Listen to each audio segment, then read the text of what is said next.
guys! This is Mama Lou. Welcome back to my YouTube channel.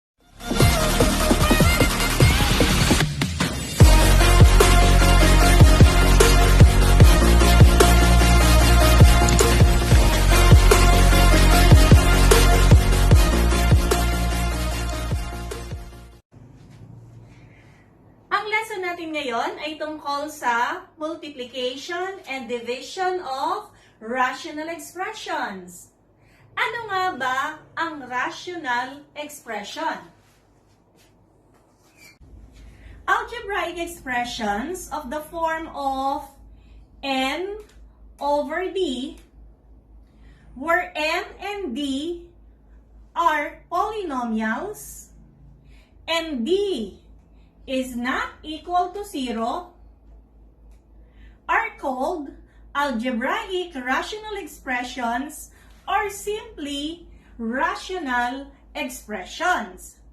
So, ang sabi, ang n at ang d ay polynomial. So, let's give an example. Let's say we have a over a minus 1. So, that is an example of algebraic expression. This is your n, this is your numerator, and a minus 1 is your denominator. Okay? So, our denominator here is not equal to 0. Okay, another one. Let's say x squared minus 3x plus 4 over x minus 1. This is still an example of algebraic rational expression o kaya rational expression. Yung ating numerator ay polynomial at ang ating denominator ay polynomial din na hindi equal sa 0. Ang isang rational expression ay mayroong tatlong signs. So let's say n over d. Ang numerator natin, ang sign ng ating numerator ay positive. Ang sign ng fraction natin ay positive. At ang sign ng ating denominator ay positive. So, this is the same with n over d. So, kapag positive, the sign of the numerator is positive, the sign of the fraction is positive, and the sign of the denominator is positive, that's the same with n over d. Okay. Now, pag sinabi naman natin the sign of the fraction is negative, so we have the sign of the fraction is negative, ang ibig sabihin yan, positive ang ating numerator, negative ang ating fraction, kasi the sign of the fraction is negative, at ang ating denominator ay positive. Pag sinabi nyong n over negative d, okay? Ibig sabihin yan, the sign of the numerator is positive, the sign of the fraction is positive, and the sign of the denominator is negative. Okay? Pero, we avoid having a negative denominator. Okay? So again, a fraction has three signs. The sign of the numerator, the sign of the fraction, and the sign of the denominator. So kapag n over d, that means that the sign of the numerator is positive, the sign of the fraction is positive, and the sign of the denominator is positive. Okay? When you have the sign here, that means the sign of the fraction. So it only means that the fraction is negative, but the sign of the numerator is positive, and the sign of the denominator is also positive. Now, if you have a denominator which is negative, so it only means that the sign of the numerator is positive, the sign of the fraction is positive, the sign of the denominator is negative. Okay, pero meron tayong rule dyan. Ang sabi sa rule, changing any two of the three signs does not change the fraction. So, halimbawa, nagpalit tayo ng sign. Let's say dito, pinalitan natin yung sign ng numerator. So, it becomes negative. And we change the sign of the fraction. So, that is negative.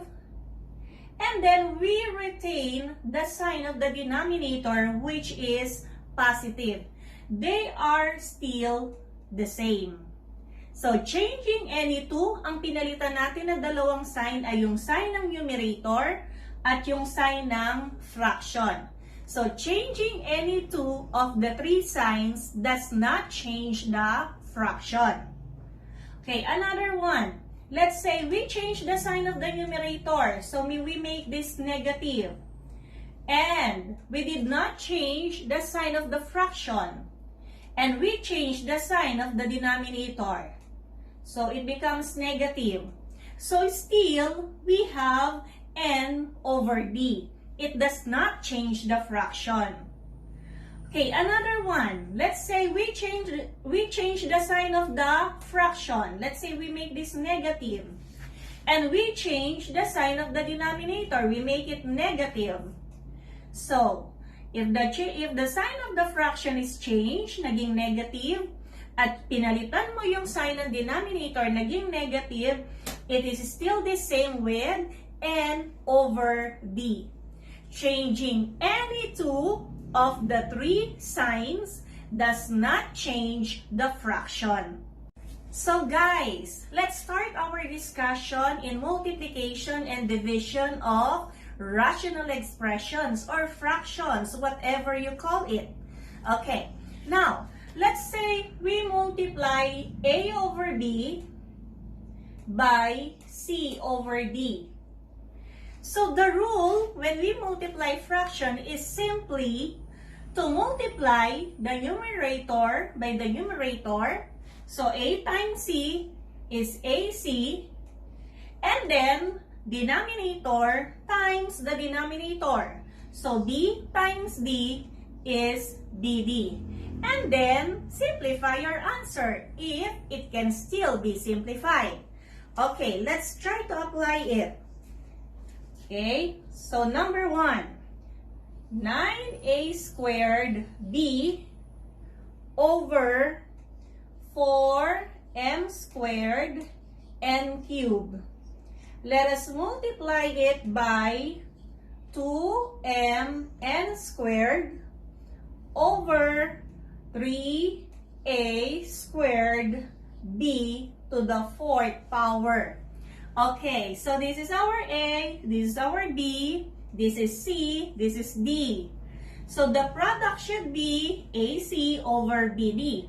The product of the two numerators over the product of the two denominators. So let's multiply. 9a squared b times 2mn squared. So that's equal to 18a squared b mn squared. Okay, how about the denominator? We have 4m squared n cubed times 3a squared b to the 4th. So that is 12a squared b to the 4th m squared n cubed. Okay, now we are going to simplify our answer. So 18 and 12, what is the GCF? What is the number that can divide the two of them? So it must be 6. So 18 divided by 6 is 3. 12 divided by 6 is 2. Okay? And then how about this one? A squared over a squared. So it must be cancelled. It's equal to 1. Okay? B over b to the 4th. So yung laws of exponents, this one should be b cubed. You are going to subtract the exponent. So that you have 4 minus 1. So it is 3. So b cubed. Then we have m over m squared. So that is m. So 2 minus 1 is 1. So m to the first or 1. Then n squared over m cubed, that is n. So So our final answer is 3 over 2 times 1 times b times m times, ay wala na pala, times okay, so our final answer is 3 times 1 times 1 times 1 times 1 is 3. Then, the denominator we have 2 times 1 is 2 times b cubed. So we have 2b cubed mn. So this is our final answer. 3 over 2b cubed mn. Okay, now, we have to reduce our answer to the lowest terms. No? Now, pwede rin naman nating i-reduce yan sa lowest term if we are going to do cancellation. Okay? Now, paano yung cancellation? Mag-cancel na tayo na hindi na humaba. No? Paano yung cancellation?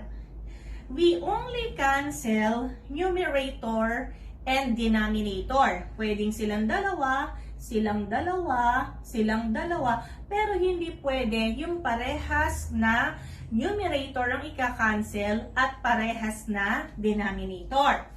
Okay, now let's look at 9 and 4. May common factor ba? Wala. What about 9 and 3? Ano common factor? Okay, the common factor is 3. So we divide 9 by 3. 9 divided by 3 is 3. And then 3 divided by 3 is 1. Okay, what about 3 and 4? Hindi pwede. So how about 2 and 4? Okay, the common factor is 2. So 2 divided by 2 is 1. 4 divided by 2 is 2. So nakapag-cancel na tayo dun sa numerical coefficients. Now, we have the variables a squared, so cancel. That becomes 1, 1. B to the 4, this common factor is b. So b divided by b is 1. B to the 4 divided by b is b cubed. Okay, we have m squared. So common factor is m divided by m is 1. M squared divided by m is m. Then n squared, n cubed, common factor is n squared. So n squared divided by n squared is 1. N cubed divided by n squared is n. Okay, so eto na yung mga natirang numbers. 3 times 1 times 1 times 1 times 1 is 3. Over 2 times m, 2mn, times 1 times b cubed. We have 2m and b cubed. So, did we get the same answer? We have 3 over 2b cubed mn. Pwede lang nating baligtarin. 3 over 2b cubed mn. So, you can easily get the answer reduced to lowest term if you will do cancellation. Let's try another example. This time, we're given polynomials. Okay? So, we are going to apply cancellation na kung saan yung sagot mo ay nakareduce na sa lowest term.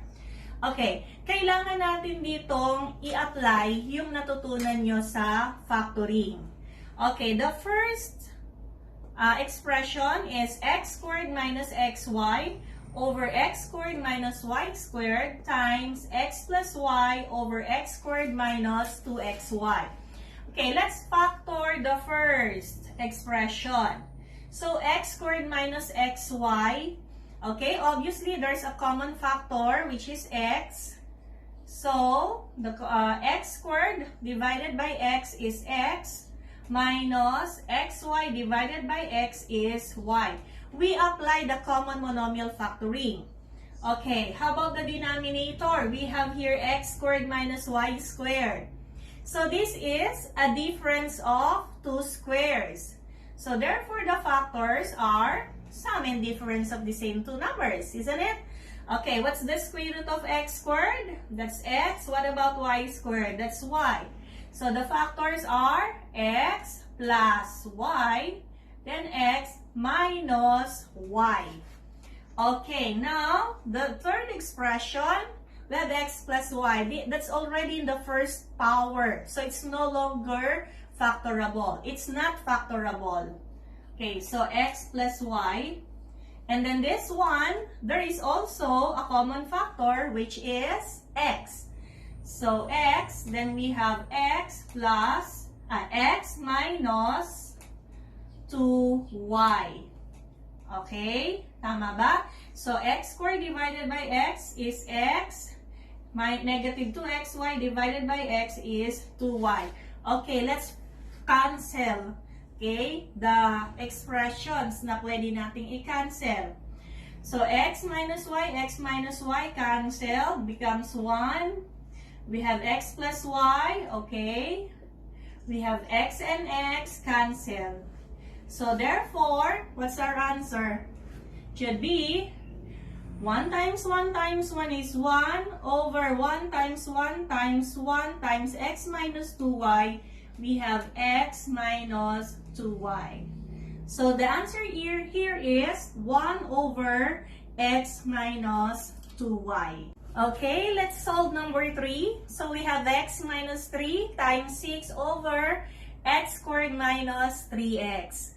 So, makikita nyo, wala siyang denominator, but it is understood that the denominator is 1. Okay, correct. So, that's x minus 3 over 1 times, we have here 6 over, the denominator is x squared minus 3x. It falls under, okay, common monomial factor. Okay, the common monomial factor is x. So, x squared divided by x is x minus 3x divided by x is 3. Okay, so we now cancel. Okay, we have x minus 3 becomes 1, 1. Okay, what else? Wala na. So, the final answer is 1 times 6 is 6 over 1 times x is x. So, that is 6 over x. Okay, so let's have our example number 4. K minus 6 over 15y times negative 25y over 6 minus k. Okay, mag-cancel tayo. So let's start with 15y at saka negative 25y. So for 15 and 25, the common factor is 5. No? 15 divided by 5 is 3. 25, negative 25 divided by 5 is negative 5. Okay, then y and y, they are cancelled. It becomes 1, becomes 1. Now, so we have here k minus 6 and then 6 minus k. Obviously, they are not like polynomials. Kasi, yung sign ng k here is positive, here it's negative. And 6 here is negative, but 6 here is positive. Pero, kung matatandaan nyo, kanina sinabi ko that a fraction has 3 signs, no? Changing any 2 of the 3 signs does not change the fraction. Okay. Para hindi tayo malito, ihiwalay muna natin si negative 5 over 3. Okay, so ilagay mo dyan si negative 5 over 3. Hindi na kasi mababago yan, talagang negative 5 over 3 na. Okay, now, we have k minus 6, 6 minus k. Kung naging negative lang sana si 6, ade na-cancel na. Kasi at kung naging positive si k, na-cancel na sana sila. Pero hindi. Okay. So, katulad ng sinabi ko kanina, changing any 2 of the 3 signs does not change the fraction. Okay. Halimbawa, change natin yung fraction, sign ng fraction. So, this is the same with negative. We change the sign of the fraction. The numerator is still positive, no? That's still positive. And we change the sign of the denominator. So, the denominator is 6 minus k. Okay? Now, let us simplify. Remember, we changed 2 of the 3 signs. So, ang change natin dito, yung sign ng fraction at yung sign ng denominator. Okay, now, i-simplify natin. So, we have negative as the sign of the fraction. And the denominator becomes, let's remove the parentheses, negative 6 because we have a negative sign here, plus k. Is k minus 6 over negative 6 plus k the same? Yes, they are the same. So, pwede nyo siyang i-cancel and that's equal to negative 1. So, kasi nga, nung pinalitan mo yung dalawa, it does not change eh. It does not change the fraction. So, since it became negative 1, so therefore, your answer is negative 5 over 3 times negative 1, it's positive 5 over 3. Okay, so division naman tayo. So enough naman na yung example natin na 4 ng multiplication, no? Division na. Now, pag nagdi-divide tayo ng fraction or rational expressions, meron tayong rule. So halimbawa, A over B divided by C over D, so that's equal to A over B times D over C. Ano ginawa natin dito? We get the reciprocal of our divisor. This is our divisor. We get the reciprocal. So, ang reciprocal niya ay D over C. And then, we proceed to multiplication. So, get the reciprocal of the divisor and multiply. That's the rule. So, A times D is AD. Then, B times C is BC. So, yun lang yung ating rule sa division. Okay, so i-apply na natin yon sa ating number 5 example. So, 6AB squared over 4CD divided by 9A squared B squared over 8C squared D. Okay, ang rule natin, whenever we divide fractions or rational expressions, we get the reciprocal of the divisor. So, yung ating dividend na yan, same lang yan. So, we have 6AB squared over 4CD. And then, we get the reciprocal of the divisor. So, pag ni-reciprocal mo yan, we have 8C squared D over 9A squared B squared.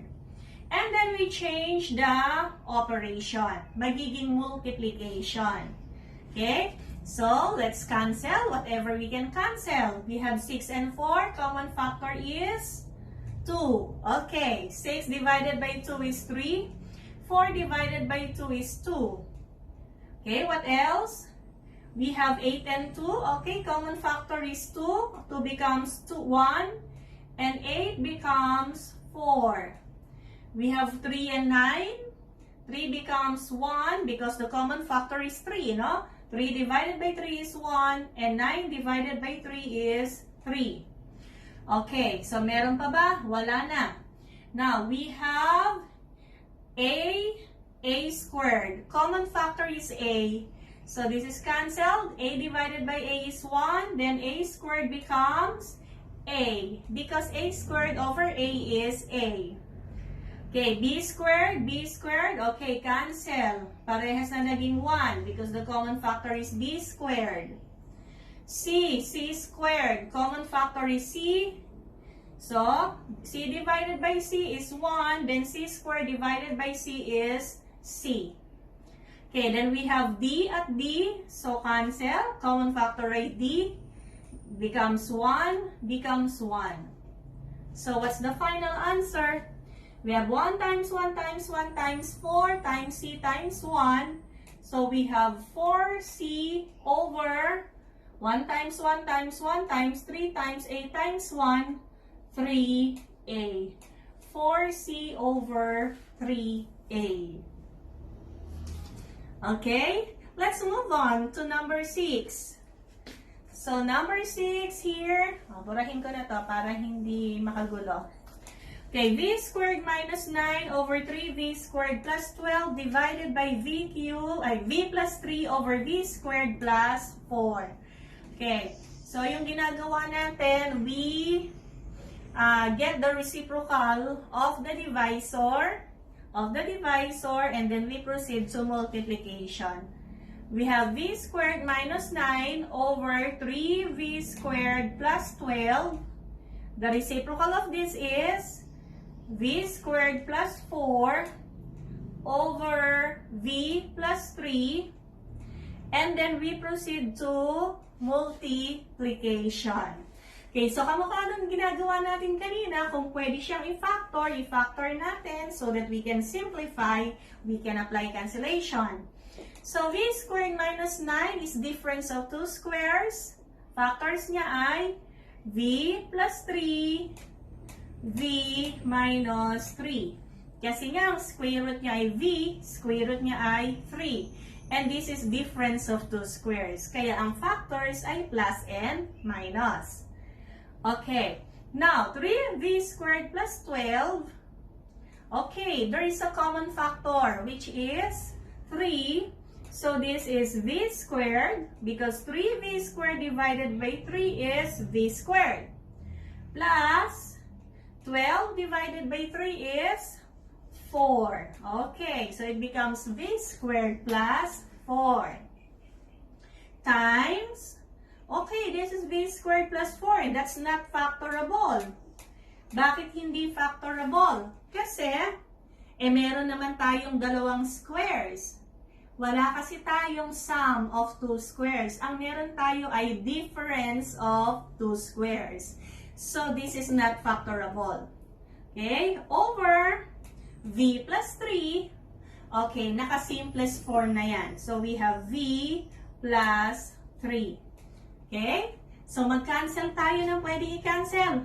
Uy, kitang-kita ang v squared plus 4. Okay? Kitang-kita ang v plus 3. Okay?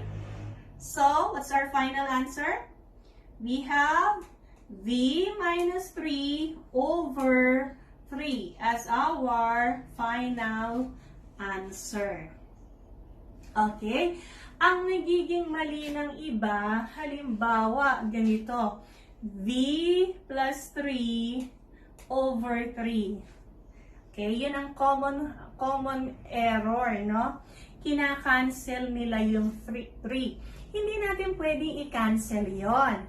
Kasi this 3 comes along with v. So, ibig sabihin, siya ay binomial. Siya ay isang polynomial. Kasama niya yon, v plus 3. Pero, kung naging 3v over 3, 3 times v ang ibig sabihin yan. Over 3, pwede nating cancelin yung 3. Pero hindi dito. Because 3 here comes along with v. Okay? So, it should be considered as one term. So, that's all for now, guys. I hope may natutunan kayo ngayong araw na ito. And for those na hindi pa po nakaka-subscribe, just subscribe to my channel. Just click the subscribe button and the notification bell dun sa ilalim para ma-notify kayo every time I post videos. So may videos po ako ng math lessons at saka ng cooking lessons. And I hope mag-enjoy kayo at matuto at the same time. So, hello to Jerwin again. Hello din po kay Red na malapit ng ikasal. Congratulations to both of you. Bye, guys!